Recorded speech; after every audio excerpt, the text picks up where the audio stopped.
Nessa aula de hoje, no livro de Obadias, a gente vai aprender um tema bem interessante sobre como a gente deve tratar o nosso irmão, o nosso próximo, né? Toda a questão dos nossos desejos, nossos sentimentos em relação ao sucesso do nosso próximo ou ao nosso próprio sucesso, como que a gente deve agir com isso. Então, aqui a gente vai ler hoje, como a gente viu, o livro de Obadias. Aqui, tá? Obadias já foi o profeta do Reino do Sul. Lembra que ontem nós vimos o livro de Amós, tá? Amós foi um profeta do Reino do Norte, né? Povo de Israel. E Obadias foi o profeta daqui do Reino do Sul, do Reino de Judá, da tribo de Judá. Então, a gente não sabe muito sobre Obadias, né? O que a gente sabe? Que ele era um profeta do Reino do Sul, de Judá, e não sabemos nada sobre seu passado ou ministério. Outra coisa, a gente sabe também que Obadias significa servo do Senhor, bem apropriado para esse profeta. E também podemos aprender a importância da irmandade e os perigos e as consequências de esquecer o mandamento de amar uns aos outros. Vamos ver aqui nessa situação. Eu faço a pergunta para vocês: o que os faz feliz? Aqui eu tenho 3 exemplos, né, de pessoas que se sentem felizes. Por exemplo, esse rapaz é muito inteligente e talentoso e sente que pode ter sucesso na vida sem a ajuda do Senhor. Então, olha só, o sucesso que ele acha que porque ele é inteligente, porque ele é muito talentoso, ele não vai precisar de Deus em nenhum momento, porque tudo vai dar certo para ele, por causa da sua inteligência e talento. Aqui, as mocinhas, né, continuam a associar-se com amigos de grupo de amigos que parecem gostar dela, apesar das preocupações dos pais dela, de que esses amigos não têm boas intenções em relação a ela. E a outra menininha que é uma moça fica ressentida quando uma colega recebe um prêmio e um reconhecimento que essa moça esperava ganhar.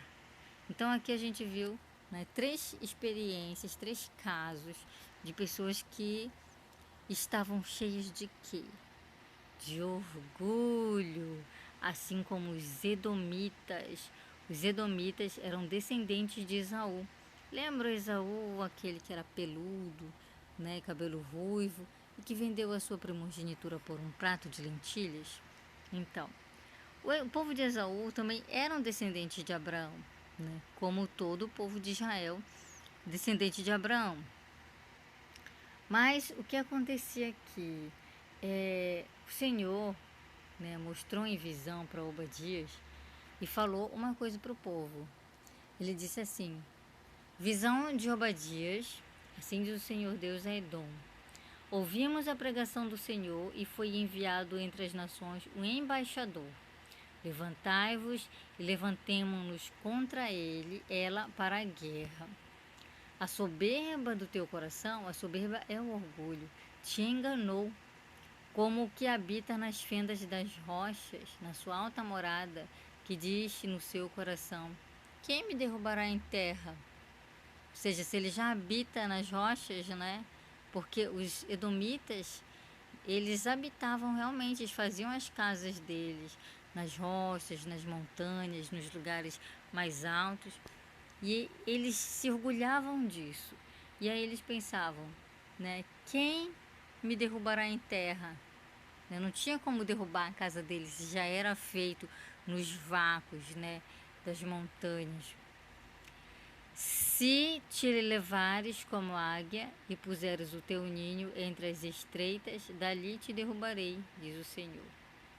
Então, o Senhor poderia fazer isso, mas os edomitas achavam que ninguém mais podia. E eles não tinham essa fé toda no Senhor, né, para se preocupar com o que o Senhor ia fazer ou não.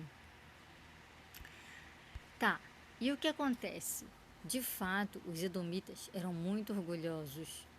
E ter orgulho excessivo, até o pouco de orgulho que a gente tem, é perigoso. Porque que ele diz aqui, ó: o fato de cedermos ao orgulho pode levar-nos a ser enganados. Lembram lá do menino? Aqui.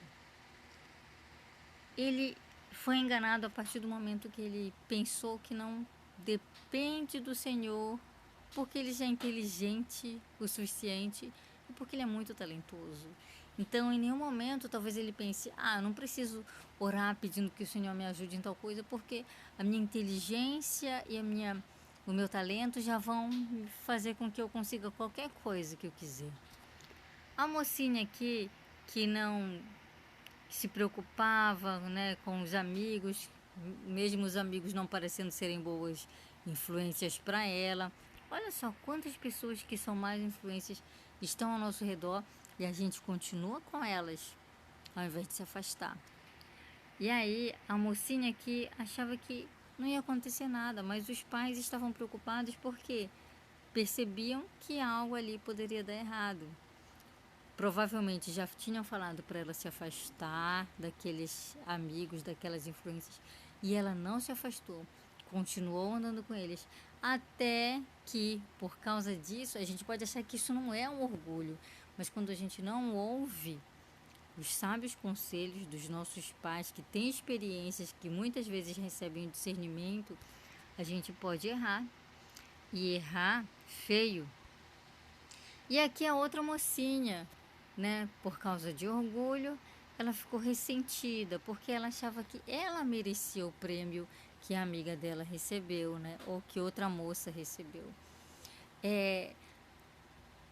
O orgulho faz com que a gente sempre se ache melhor que as outras pessoas, né, sempre se ache superior às outras pessoas.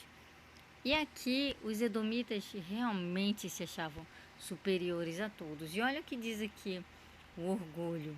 O orgulho é o grande pecado do enaltecimento próprio. Ele leva alguns a se deleitarem em seu próprio valor individual, realizações, talentos, riqueza ou posição.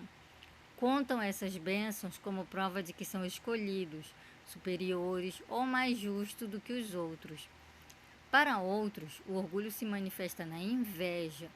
Olham com amargura para os que têm uma posição melhor, mais talentos ou mais posses do que eles. Procuram magoar, rebaixar e humilhar os outros, numa tentativa equivocada e indigna de elevarem-se a si mesmos. Quando as pessoas que eles invejam caem ou sofrem, no íntimo eles se alegram. Então, o orgulho ele se manifesta dessas maneiras. E os edomitas estavam cheios desse orgulho. Eles se achavam melhores, eles achavam que tinham conseguido muitas coisas graças a si mesmo. Eles se achavam superiores. Eles achavam também que quando os judeus, né, estiveram lá, estavam sendo atacados pelos babilônicos, para serem destruídos e terem suas terras destruídas, saqueadas. Ao invés deles ajudarem, né, de agirem pelo menos com empatia, eles ajudaram a destruir ainda mais. Os judeus saquearam, né, foram lá e tiraram ainda mais as coisas que eles tinham. Então, eles se alegraram com o sofrimento dos judeus. Isso é orgulho. E os edomitas, como trataram os judeus, né? Eles agiram como verdadeiros inimigos e nem eram eles que estavam tomando Judá. E olha o que Obadias falou. Ele falou essas coisas aqui bem interessantes aqui para o povo. Disse assim: por causa da violência feita a teu irmão Jacó, cobrir-te-á a vergonha e será exterminado para sempre. No dia em que o confrontaste, no dia em que os forasteiros levavam cativo seu exército, e os estranhos entravam pelas suas portas e lançavam sobre Jerusalém, tu eras também como um deles. Então, os edomitas eram como aqueles que estavam atacando, porque eles não estavam ajudando, eles estavam piorando ainda mais a situação. Então, tu não devias ver satisfeito o dia de teu irmão, no dia do seu desterro, nem alegrar-te sobre os filhos de Judá no dia da sua ruína, nem falar arrogantemente no dia da angústia. Então era isso que eles estavam sentindo. Eles estavam satisfeitos, né, com aquela destruição do povo. Irmão deles,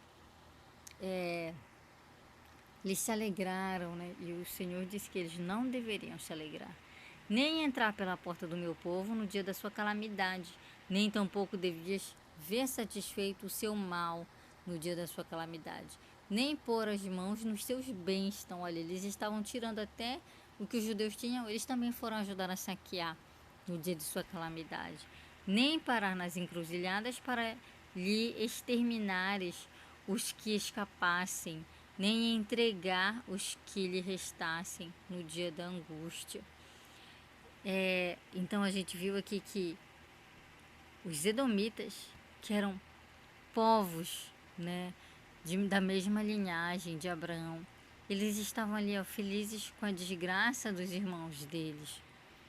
Mas olha o que o Senhor falou aqui, tanto no livro de Mórmon quanto no próprio livro de Obadias, né? Ele diz assim: porque o dia do Senhor está perto sobre todas as nações, como tu fizeste, assim se fará contigo. A tua recompensa retornará sobre a tua cabeça. Então, dessa mesma maneira que o Senhor respondeu para o povo, tudo que ele estava passando ali, né? Ele estava feliz com a desgraça do outro, ele estava fazendo um mau julgamento do povo. Então, o Senhor ele disse que aconteceria exatamente isso. E lá em Alma 41:14 diz o seguinte: porventura, meu filho, sê misericordioso para com teus irmãos, age com justiça, julga com retidão e pratica o bem continuamente. E se fizeres todas estas coisas, receberás teu galardão. Sim, a misericórdia ser-te-á restituída novamente, a justiça ser-te-á restituída novamente, um julgamento justo ser-te-á restituído novamente, e novamente serás recompensado com o bem. Em outras palavras, tudo que a gente faz, o que a gente pensa em relação aos nossos irmãos nesta terra vai voltar para a gente. Como a gente age, né, como o nosso próximo, vai voltar para a gente. Então, marquem nas escrituras de vocês, façam uma referência cruzada, né? Do lado de Obadias, você escreve essa referência de Alma 41:14, e do lado de Alma 41:14 você escreve essa referência de Obadias 1:15, que ele dá um exemplo muito bom.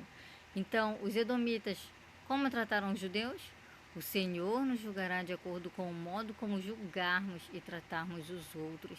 Se a gente sempre chegar com as pessoas com um julgamento, assim também será conosco no último dia, né? O Senhor vai ter que nos julgar.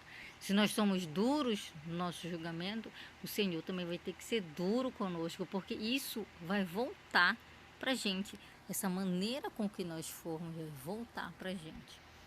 Então, aqui a gente vai ter uma outra parte que também foi profetizada no livro de Obadias. E ele fala sobre esses dois instrumentos aqui, né? Se tivesse outros instrumentos, talvez uma caixinha de primeiros socorros também entraria aqui, né? Ou alguma outra coisa a mais. Então diz assim: vocês já usaram alguns desses objetos para salvar alguém? Uma boia ou uma coisa parecida com uma boia para salvar alguém? Um extintor de incêndio para apagar um fogo, ou apagar um fogo com alguma outra coisa, de maneira que salvaram alguém ou salvaram alguém de uma outra maneira? No livro de Obadias, ele fala sobre os salvadores no Monte Sião. Quem são esses salvadores? E por que ele falou isso naquela época, né? Como ele estava profetizando, ele disse que, da mesma maneira que o povo de Judá, que estava sendo naquela época destruído, eles seriam libertados. Então ele diz aqui, ó: porém, no Monte Sião haverá livramento, e ele será santo, e os da casa de Jacó possuirão as suas herdades. Então, além de serem libertados, com o tempo, eles voltariam a receber as terras de sua herança. E junto a isso, diz o 21, e levantar-se-ão salvadores no monte Sião, para julgarem a montanha de Esaú, e o reino será do Senhor. Quem são esses salvadores, então, no monte Sião? Aqui, os salvadores no Monte Sião são todos aqueles que trabalham para salvar os mortos. Então, todos aqueles que trabalham na história da família, que fazem trabalho no templo, são salvadores no Monte Sião. Então, como diz aqui Joseph Smith, como eles se tornarão salvadores no Monte Sião? Construindo seus templos, erigindo suas fontes batismais e recebendo todas as ordenanças de batismos, confirmações, abluções, unções, ordenações e poderes de selamento sobre sua cabeça, em favor de todos os seus antepassados falecidos, redimindo-os para que possam surgir na primeira ressurreição e ser exaltados em tronos de glória com eles. Então, quando a gente faz esse trabalho no templo, leva os, faz a pesquisa. Né? Eu reconheci, por exemplo, que eu tenho os meus avós, não foram batizados. Pego os nomes dos meus avós, levam ao templo. Lá eles são batizados, recebem a confirmação, né? Os lavamentos, que são as abluções, as unções, e recebem as ordenanças salvadoras. E se eu levar o nome do casal, eles ainda serão selados. Então, esse trabalho, eles não podem fazer mais por eles mesmos. Então, quando nós fazemos, nós somos os salvadores deles. Então, assim como Jesus Cristo salvou-nos da morte, nós também podemos salvar esses nossos antepassados, de maneira com que eles recebam todas as bênçãos que nós também podemos receber. Que, na verdade, a gente só pode receber as bênçãos do templo quando a gente vai no templo. E sem isso a gente não recebe.